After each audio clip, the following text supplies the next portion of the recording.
자, 오늘은 주제 설교 두 번째 시간입니다. 말씀의 제목이 기도는 무엇이다. 렌즈이다. 렌즈의 기능이 뭐죠, 여러분? 우리 이게 안경 끼는 것도 이거 렌즈죠, 렌즈.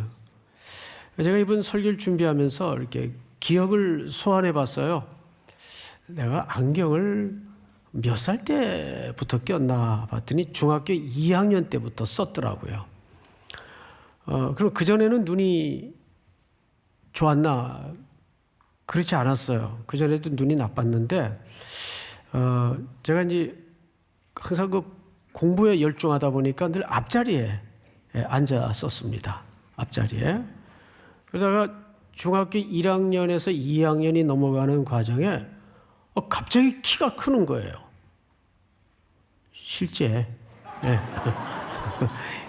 이 키가 사실은 중학교 2학년 때 키입니다. 예. 그러니까 그때 키 기준으로는 꽤 큰 키에 속해서 그 당시에는 학생들 진학을 하면 담임 선생님이 쭉 줄을 세워놓고 키를 재요. 그래서 키 순서대로 이제 번호를 매겼습니다. 그리고 그 당시에는 한 반에 60명이었으니까 제가 저 뒤쪽으로 가더라고요. 그러면서 자리도 맨 뒷자리에 앉게 됐어요. 그 2학년 첫 학기 시험을 쳤는데 성적이 급격하게 폭락을 한 겁니다. 그런 학생들은 선생님이 부르거든요. 너 공부를 곧잘 했는데 너 갑자기 왜 이러냐, 성적이. 그래서 사실은 제가 칠판에 글이 안 보여서 필기도 안 하고 그러다 보니까 성적이 이렇게 된 것 같습니다. 너 당장 집에 가서 엄마한테 너 안경 해달라 그래. 그래서 또 어머니한테 가서 이제 어머니도 그때 형편이 너무 어려울 때인데 그러니까 안경 사달라는 말을 못했어요. 사정 얘기를 했더니 깜짝 놀라시면서 어머니가 저의 이런 소소한 문제까지 신경을 쓸 겨를이 없었어요. 안경을 이제 맞춰주셨어요. 그리고 그때는 안경을 끼고 다니는 것보다는 다 가방 안에다가 넣고 다녔습니다. 그래서 이게 또 이제 버스를 타면 그때는 콩나물 버스라 그랬어요. 보통 미어 터지는 막 밀어 넣어요. 그래서 정 문이 안 닫히면 이제 기사분이 가다가 급정거를 해버립니다. 그래서 막 흔들어 가지고 또 이제 추려서 실지가 그랬습니다. 그때 버스 차장도 있을 시대이고 하니까. 그리고 이제 학교 돌아와서 가방을 열면 안경이 박살이 나 있고 그러던 때예요.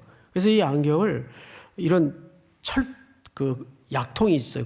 아로나민 골드 같은 그런 약통이 철로 이렇게 돼 있었어요. 그래서 그 안에다가 넣어가지고 아무리 밀어젖혀도 안 깨지도록.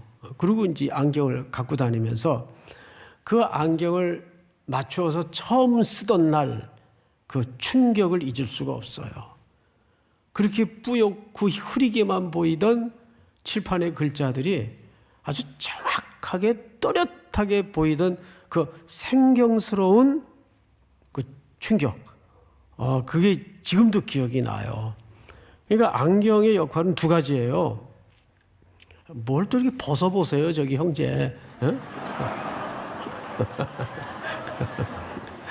예, 좋아요. 저렇게 해봐야 돼요, 저렇게. 아주 설교를 잘 듣는 태도예요. 이게 다 보여요, 이렇게. 그냥 설교하는 것 같아도 내 할 말을 이제 잊어먹었잖아요. 무슨 얘기하다 샜냐? 네, 안경이 이게 탁 보이는데 안경의 기능은 두 가지예요.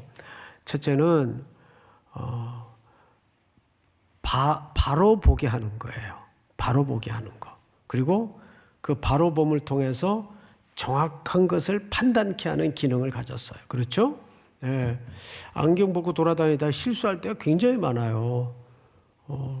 인사 안 한다 그러고 싸가지 없다 그러고 이런 소리 뭐 이렇게 또 인상이 좀 더럽다 그러고 왜냐하면 이렇게 안 보이니까 항상 이러고 그래야 이제 좀 조금이라도 더 선명하게 볼 수 있으니까 그러니까 렌즈라는 기능은 바로 보게 하는 기능이고 정확하게 하는 기능이에요. 자, 그러면 왜 이것을 앞에 기도라는 수식어를 붙였는가? 우리 성도들에게 기도는 마치 생명과 호흡 같은 신앙의 기능이기 때문에 이건 너무너무 중요하죠. 그래서 중요한 만큼 가장 오해가 많이 벌어져 있는 신앙의 현장이 기도의 현장이기도 합니다. 보통 한국 사람들에게 기도란 압도적인 이미지가 뭐냐 하면 지성이면 감천이라는 이미지입니다. 근데 그런 것이 기도라면 여타 꼭 기독교가 아니래도 일반 종교에도 기도의 기능은 그런 거예요.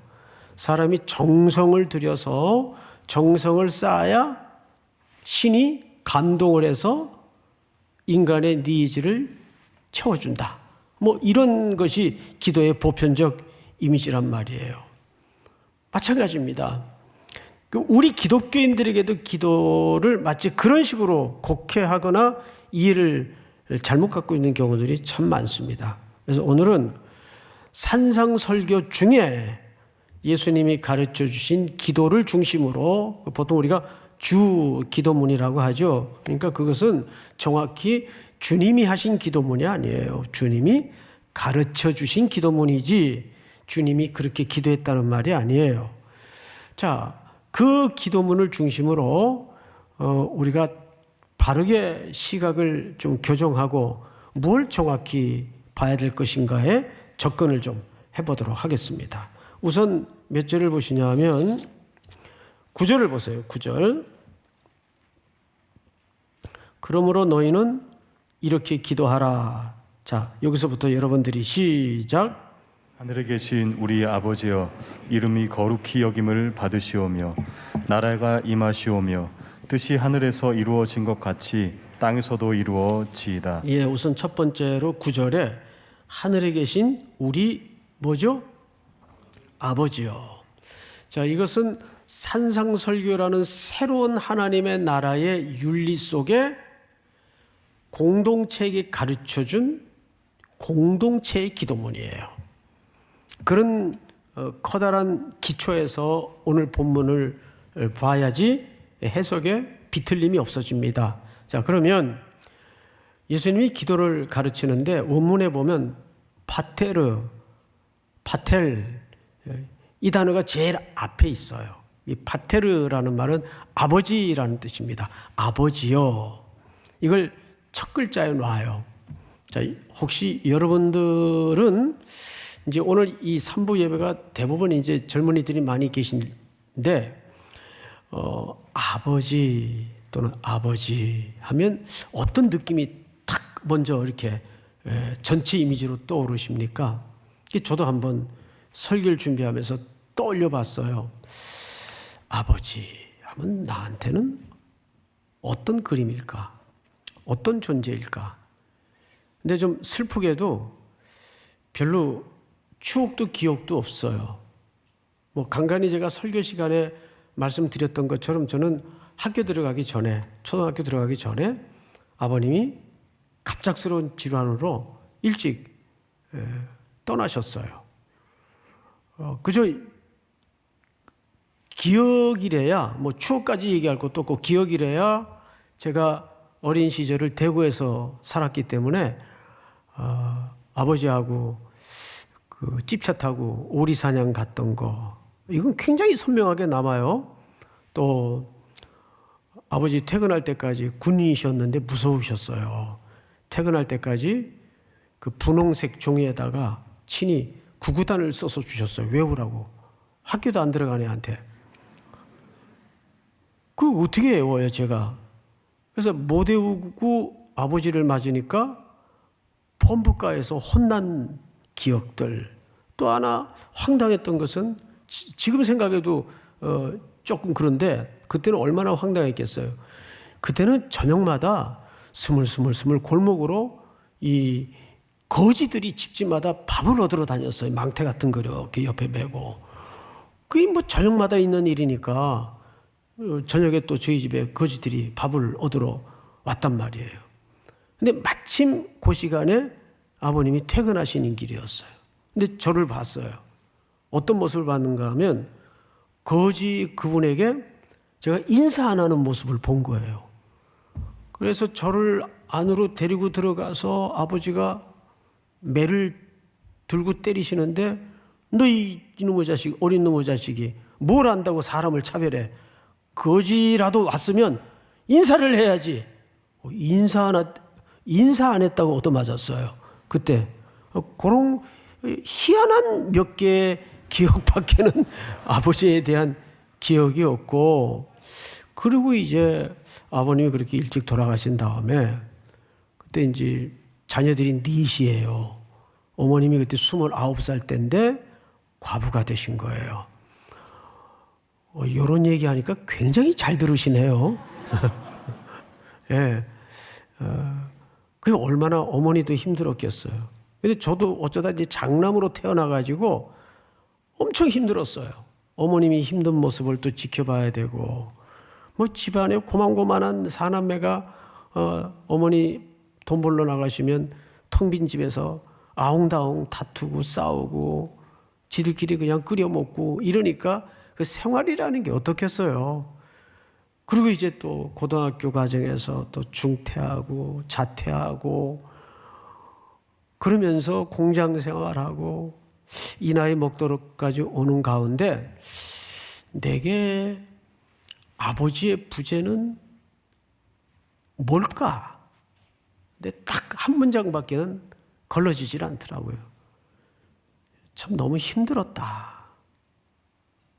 제게 아버지의 부재는 그냥 너무 힘들었다라는 생각밖에 나질 않아요. 그러니 조금 부족한 아버지라도 여러분 아버지가 있는 게 얼마나 복인지 아세요? 예? 아버지 존재가 물론 이 세상에는 비상식적인 아버지도 물론 많죠. 그러나 그런 연약한 아버지일지라도 아버지가 있다는 것은 어마어마한 보호막이고 벽이 든든한 지지대예요. 그런데 오늘 예수님께서 우리에게 첫 번째로 가르쳐 주는 게 뭐냐면 창조주이시요 만물의 주재권을 가지고 계신 그분이 우리 아버지래요. 놀랍지 않으세요? 이렇게 어마어마한 얘기를 하는데 표정들은 별로. 저는 그 하나님 아버지를 고등학교 때 만났어요. 고등학교 끝날 무렵에. 물론 그전에도 신앙생활은 했었지만은 그분을 정말 아버지로 만나는 것이 고등학교 3학년 때였어요. 그때부터 제 운명은 바뀌었죠. 길도 달라졌고. 근데 그 아버지는 우리에게 어떤 아버지냐 하면 청구서 내밀면 늘 그냥 들어만 주는 그런 아버지가 아니에요. 야고보서 1장을 한번 볼까요?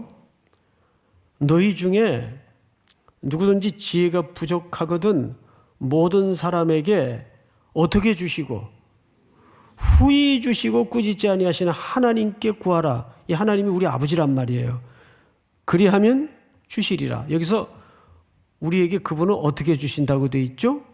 후히 주신다고 돼 있어요. 여러분, 이 후히 준다는 말은 그저 10만 줘도 되는데 2개, 3개 더 얹어서 12, 13을 준다, 넉넉하게 준다, 이런 단순한 개념이 아니에요. 제가 야고보서 강의를 할 때 여러분들과 이 말씀을 틀림없이 나누었었어요. 여기 후히 준다는 개념은 이런 뜻입니다. 하나님은 우리에게 찐 사랑을 가졌기 때문에 항상 우리에게 최고의 것을, 최상의 것을 주기 위해서 전념하고 계신다, 그 뜻이에요. 그거를 조금 이렇게 매가리 없이 번역을 해놨어요. 후히 주신다. 이게 그런 우리가 생각하는 후이라는 개념이 아니고 하나님은 우리에게 최고의 것을 주시기 위해서 늘 우리를 향하여 전념하고 계신다. 여러분, 하나님이 그런 아버지이심을 믿으셔야 됩니다. 육신의 아버지도 상식선에서 그렇잖아요. 아유, 제가 돈 떨어질 때가 됐는데, 이게 저희 둘째는 항상 그 얼리 어댑터 기질이 있어서 새로운 기계에 대해서 항상 밝아요. 그러면 저도 그쪽에 좀 관심이 많기 때문에 뭐 새로운 버전이 나오면 제가 문자를 보내요. 이거 새로 나왔다? 세상에 그런 아버지가 어디 있어요? 예? 그럼 돈 나가는 거 뻔히 알 텐데. 그러면 간단해요, 답이. 사줘. 예? 예를 들면 사람의 아버지도 그럴 텐데 하나님 아버지는 무언가를 최고의 것을 주기 위해서 어떻게 한다는 얘기예요? 전념하고 계신다는 얘기예요. 그 자녀에 대해서. 그러니까 당장 응답이 되지 않는 것도 하나님이 최고의 것을 위해서 이유가 있다는 걸 기억하실 수 있어야 됩니다. 그러니까 최고의 기도는 뭔지 아세요? 아버지라는 단어 하나로 끝나는 거예요. 저 오늘따라 좀 아이들 얘기를 해서 죄송한데, 제가 이제 우리 딸한테 큰 교훈을 하나 배운 게 있어요. 얘가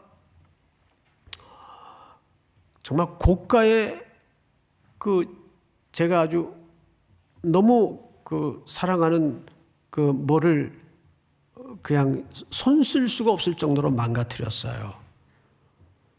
저는 미쳐버린 줄 알았어요. 그래서 그 개를 밑에다가 아기 때죠, 아기 때 카페트에다 내려놓고 너 여기 뭐가 들었는지 알아? 왜 이랬어? 얘가 평소 아빠의 그런 모습을 본 적도 없고 그렇게 화내는 걸 얘가 처음 겪으니까 얼마나 당황했겠어요. 그러니까 얼굴이 실룩 울먹울먹 하더니 드디어 빵 터졌어요. 그리고 나서 그 다음 동작에 저는 깜짝 놀랐어요. 아빠 그러면서 제품으로 확 달려들더라고요. 아빠 그러면서. 그래서 제가 저리가 이 기집애야. 그랬겠어요? 제가 그랬겠어요? 아이고 놀랬어. 그리고 등 한번 쓰다듬어 주면서 다시는 거기 올라가지 마라. 그걸로 끝난 거예요. 예? 그 이상 무슨 걔하고 대화가 필요해요. 아빠 그러면서 울면서 달려드는데 그래도 얘가 뭘 하나 알았죠? 우리 아빠가 나한테 뭐 그렇다고 호적 정리하자 뭐 그런 아버지가 아니라는 걸 얘가 너무 잘 알거든요. 아빠가 얼마나 자기를 이뻐하고 사랑하고 하는지를 얘가 너무 잘 알거든요. 그러니까 지금 아빠의 그 험악한 표정 앞에도 아빠 품으로 달려드는 거예요. 결국 최고의 지혜가 뭔지 아세요? 아버지 저 좀 살려주세요. 아버지 저 좀 도와주세요. 이게 최고의 지혜입니다, 여러분. 그래요, 안 그래요? 그걸 배우라는 거예요. 예수님이 하늘에 계신 우리 아버지요. 아버지요. 여러분들이 아직도 하나님이 창조주요 주권자에만 머물러 있습니까? 아버지로 들어가 있습니까? 누가복음 15장에 둘째 아들이 언제 풍성해지고 넉넉해지고 온전해지지요? 예. 아버지 집으로 들어가 아버지의 품에 안기는 순간 그걸로 끝난 거예요. 뭘 털어먹건 들어먹건 거짓골이 돼갖고 오던 그건 아무 이유가 되지 않습니다. 어쨌든 아버지 품에 안기는 순간 끝난 거예요. 그래서 우리 기도의 최고의 언어는 하나님을 뭘로 부르는 거예요? 아버지, 아버지. 오늘도 그 아버지께 여러분들의 모든 가슴에 시시콜콜한 사연까지 털어놓을 수 있기를 바랍니다. 근데 많은 분들이 이제 기도는 일 날 때만 기도하는 줄 알아요. 그래서 일 날 때만 찾아오는 사람들 보면 좀 불안해요. 어떤 무슨 일이 있나. 근데 원래 아버지와 아들은 이 관계 개념이잖아요. 그러면 아버지와 아들이 무슨 큰일 날 때만 만납니까? 이번엔 또 무슨 일이냐? 그럴 때만 만나요? 그렇지 않거든요. 아버지와 아들은 뭐 둘이 앉아가지고 뭐 농담 따먹기도 하고 별 쓰잘데없는 시시콜콜한 얘기까지 다 하거든요. 진짜 하나님을 아버지로 만날 수 있는 중요한 태도는 엄청난 일 났을 때만 면담하지 말고 시시콜콜한 것까지 기도할 수 있을 때 그게 진짜 신앙이에요. 믿습니까? 자, 두 번째. 성경을 좀 보십시다. 나라가 10절입니다. 나라가 임하시오며 뜻이 하늘에서 이루어진 것 같이 땅에서도 이루어지이다. 자, 여러분, 두 번째입니다. 두 번째가 뭐냐 하면 뜻이 하늘에서 이룬 것 같이 땅에서도 이루어진대. 좀 이렇게 잘 안 잡히죠. 개념이 추상적이잖아요. 그 뜻은 뭐고 뭘 하늘에서 이루어지고 땅에서도 이루어지라고 기도를 해야 된다는 말일까? 근데 제일 정확한 해석은 성경에서 그 답을 찾는 게 제일 정확합니다. 그 다음에 뭐가 되어 있죠? 이렇게 되어 있어요. 11절에. 오늘날 우리에게 무슨 양식? 일용할 양식. 그 다음에 또 12절에 우리가 우리에게 죄 지은 자를 사하여 준 것 같이 우리 죄를 사하여 주옵시고. 용서에 관한 문제예요. 또 세 번째는 우리를 시험에 들게 하지 마옵시고 다만 어디서 구해달라고 기도하라는 거죠? 자, 여러분 저를 보세요. 첫 번째 주제가 양식의 문제예요. 그것도 일용할 양식. 두 번째 문제는 용서에 관한 문제예요. 세 번째 문제는 악에서 구해달라는 문제예요. 그러면 뜻이 하늘에 이루어진 것처럼 땅에서도 이루어져 달라는 이 말의 의미는 어떤 좀 이데아적인 그런 주제입니까? 현실적인 주제입니까? 아주 현실적인 주제예요. 먹는 것만큼 우리에게 현실적인 문제가 어디 있어요? 그것도 일용할 양식. 그러면 왜 일용할 양식일까요? 이 일용할 양식은 이스라엘 백성들이 어디에서 뼈저리게 체험했던 공식이죠. 광야. 430년 동안 애굽의 문명권에서 그들은 어떤 질서를 세뇌받았는가 하면 네가 노력해야 네 입에 밥 들어간다. 이게 노예들의 삶의 메커니즘이에요. 맞죠? 관리 감독하에 효율을 드러내고 또 하나는 너 땀 흘려야 네 입에 밥 들어가고 네 자식들 입에 밥 들어간다. 이게 노예들의 삶의 원리고 질서였어요. 그러다가 모세를 필두로 광야에 툭 던져졌네요. 아무것도 없어요. 광야. 씨 한 줌 뿌릴 곳이 없는 곳이 광야예요. 또 어디 농사도 못 져요. 구름 따라 불기둥 따라 돌아다녀야 되는 그런 삶이기 때문에 어디다 씨를 뿌려요. 뿌린들 그걸 가꿀 겨를이 안 되죠. 그래서 오로지 어디만 쳐다볼 수밖에 없습니까? 하늘만 쳐다볼 수밖에 없어요. 그래서 하나님이 매일 만나를 내리셔서 그들로 하여금 거두러 나아가 먹고 살게 만듭니다. 이런 생각을 해볼 수 있잖아요. 그럼 그렇게 이왕 하실 거면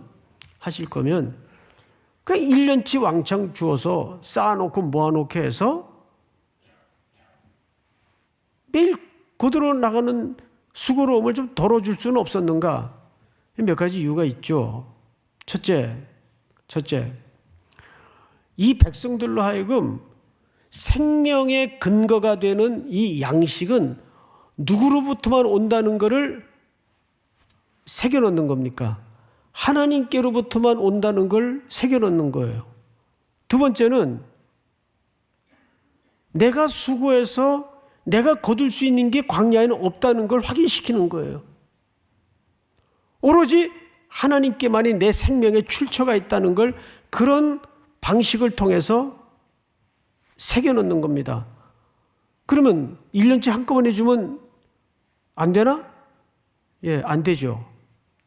인간이라는 존재는 늘 잊으니까. 늘 잊어버려요. 자기 힘으로 자기 잘나서 먹고 사는 줄 착각을 한단 말이에요. 그걸 잊지 않도록. 그리고 제가 평소에 자주 했던 표현 하나가 있죠. 사람이 쌓아놓을 수 있고 모아놓을 수 있어서 먹고 살게 되면, 자, 이런 질문을 했었어요. 사람이 시간 남고 돈 남으면 뭐밖에 할 게 없다 그랬죠? 죄밖에 질 게 없어요, 인간이. 인간은 원래 그래요. 인간이 이렇게 대단하거나 센 존재가 아니에요. 인간은 시간 남고 돈 남으면 죄밖에 지을 게 없어요.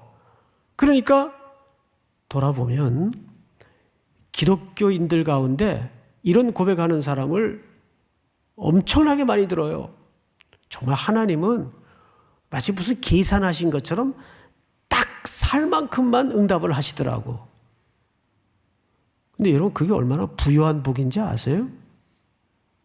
이 설명을 듣고 나니까 일용할 양식의 분량이 얼마나 하나님의 은총의 분량인지 이해하십니까, 여러분? 그래서 일용할 양식이에요. 그러면 두 번째 주제가 용서의 문제예요. 이건 관계를 얘기하는 거죠. 또 악의 문제예요. 이건 우리의 근본적인 심령의 문제를 지적하는 거죠. 그러면 일용할 양식, 용서의 문제, 악의 문제, 이 세 개 공통 지점이 뭡니까? 예, 이 세 개의 공통 지점은 우리의 한계, 우리의 연약함을 폭로시키는 거죠. 우리가 얼마나 한계를 가진 존재인가, 우리가 얼마나 유한하고 그리고 늘 죄에 넘어질 수밖에 없는, 우리가 완벽하다면 그런 기도할 필요가 없죠. 자기 힘으로 먹고 살면 되는데 뭐. 근데 일용할 양식의 문제도 그래요. 세상에서 비즈니스 하는 사람들이 수고한 대로 거두면 얼마나 좋겠어요. 정말 누구보다도 열심히 들고 뛰었는데 돌아오는 건 마이너스, 부채, 부도, 파산, 이런 결과를 얻어들 때가 얼마나 많아요. 그래서 이런 일용할 양식의 문제라든지 용서의 문제라든지 죄악의 문제는 우리가 얼마나 연약한 피조물로서 하나님 앞에 유한한 존재인가, 동시에 그분의 보호와 그분의 인도와 그분의 거두심 없이는 우리는 어찌 한 걸음도 호흡도 내뱉을 수 없는 연약한 존재라는 걸 매일 직시하고 살라 그 말이에요. 제가 또 평소에 여러분들에게 자주 물었던 질문이 있어요. 하나님은 그래서 매 순간순간마다 우리에게 뭘 묻죠? 너 그래도 네 힘으로 살래? 내 힘으로 살래? 그걸 늘 물어요. 너 그래도 네 힘으로 살아갈래? 내 힘으로 살래? 만물의 주재권을 가진 하나님의 힘으로 사는 게 훨씬 쉽죠. 그분을 의지하여. 이것이 오늘 이 기도 속에 우리에게 가르쳐주고 있는 새로운 삶의 원리, 새로운 질서라 말이죠. 자, 그러면 이제 한 가지. 여러분, 지금 주기도문 마태복음 판에서 여러분 눈에 제일 많이 이렇게 얻어 걸리는 단어가 뭐라고 보세요? 어떤 단어가 제일 많이 눈에 띕니까? 자, 제가 한번 읽어볼게요. 9절. 그러므로 너희는 이렇게 기도하라. 하늘에 계신 우리 아버지여, 이름이 거룩히 여김을 받으시오며 나라가 임하오며 뜻이 하늘에서 이룬 것 같이 땅에서도 이루어지다. 오늘 우리에게 일용할 양식을 주옵시고 우리가 우리에게 죄 지은 자를 사하여 준 것 같이 우리 죄를 사하여 주옵시고 우리를 시험에 들게 하지 마옵시고 다만 악에서 구하옵소서. 자, 어떤 단어가 제일 많이 나왔어요? 그렇죠, 우리라는 단어예요. 제가 서론에도 말씀을 드렸지만 이 기도문은 새로운 탄생될 공동체를 위한 기도라 그랬어요. 그럼 여기 우리라는 단어는 뭘 강조하는 겁니까? 그 공동체를 강조하는 거예요. 오늘날 우리에게 일용할 양식을 달라고 기도하는데 이 우리 아버지에게 기도하는 거예요. 하늘에 계신 우리 아버지요. 그렇다면 옆에 한 형제가 지금 끼니를 못 채우고 허기진 채 굶어 죽어가는데 하늘에 계신 나의 아버지요, 오늘날 나에게 양식을 주옵시고 이런 기도를 할 수 있냐 말이에요. 그러니까 이 주기도문을 하려면 이게 보통 생의 가치가 바뀌지 않고는 쉽게 할 수 있는 기도가 아니구나. 그렇죠? 적어도 우리가 양식을 위해서 기도할 수 있으려면 이웃의 굶주림을 같이 기도할 수 있어야 돼요. 제가 이 대목에서 많이 반성했던 게 뭐냐면 부당한 현장, 올바르지 못한 교회 이런 재반 뉴스들을 보면 비난도 했고 욕도 했어요. 왜 저렇게 욕을 먹일까? 근데 돌아보니 그럼 너는 그 교회의 고통과 아픔을 위해서, 그런 부당한 현장을 위해서 얼마나 지체의식을 가지고 형제의식을 가지고 기도했냐? 그런 적이 별로 없더라고요. 욕만 했지. 그럼 과연 그것이 새로운 나라의 윤리의 가르침대로 주기도문을 주문처럼 외우는 한 성도로서 옳은 행동이었나? 죄송하더라고요. 구약에 다니엘이라는 인물이 있어요. 이분은 포로로 붙들려 갔다가 선지서들의 예레미야의 특별히 글을 읽고 이런 기도를 드립니다. 9장을 한번 볼까요? 주여 구하옵나니 주는 주의 공의를 따라 주의 분노를 주의 성 예루살렘 주의 거룩한 산에서 떠나게 하옵소서. 이는 우리의 죄와 우리 조상들의 죄악으로, 조상들의 죄와 이렇게 하지 않았어요. 백성들의 죄와 이렇게 하지 않았어요. 우리의 죄와 우리 조상들의 죄악으로 우리가 이 풀모의 역사에 던져졌나이다. 그 회개의 기도를 본인이 하고 있어요. 그러니까 적어도 다니엘은 그 백성들이, 조상들이 짓던 죄악의 시대와는 사실상 동떨어진 인물이고 상관없는 인물이에요. 그런데 조국의 패망의 고난의 원인을 선지자들의 글을 통해서 깨닫다가 그는 공동체의 참여의 기도를 드립니다. 그리고 다음 절을 볼까요? 그러하온즉 우리 하나님이여 지금 주의 종의 기도와 간구를 들으시고 주를 위하여 주의 얼굴빛을 주의 황폐한 성소에 비추시옵소서. 영광의 회복을 위해서 이 후손들이 지금 기도하고 있는 거예요. 한때 젊은 목회자들이 선배 목회자들에게 왜 조국교회는 이 모양인가? 선배들이 뭘 한 일이 있는가? 이러고 손가락질을 하고 돌팔매질을 언론으로 던졌던 때가 있었어요. 한국교회가 한창, 지금도 복잡하지만 더 심각할 때, 그때 한 원로의 글을 읽고 제가 깨달은 바가 큽니다. 그대들이 돌팔매질하고 손가락질하는 선배들은 조국의 교회를 위해서 최선을 다하지 않았다. 목숨을 걸었다. 아무것도 없는 벌판에 폭풍과 비바람을 막을 수 있는 담벼락을 얼기설기 쳤고 겨우 지붕을 씌워놨다.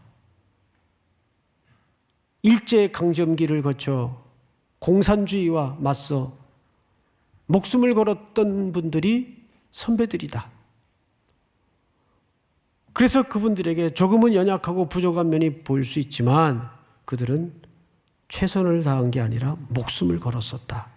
이제 집모양이 엉망이라면 그 역할은 그대들이 해야 할 몫이 아닌가. 옳은 말이더라고요. 우리는 공동체적인 연대감을 가지고 조국교회도 바라봐야 됩니다. 자, 그러면 우리는 결국 이 모든 걸 오늘 말씀을 통해서 정리해 보면 이렇게 정리할 수가 있어요. 첫 번째. 기도는 시작. 기도는 하늘의 하나님을 아버지로 만나는 것이다. 오늘의 첫 번째 주제입니다. 기도는 하늘의 하나님을 누구로 만나는 거예요? 아버지로 만나는 거예요. 두 번째, 시작. 기도는 자신의 한계와 연약함을 직시하여 하나님께 해결을 맡기는 것이다.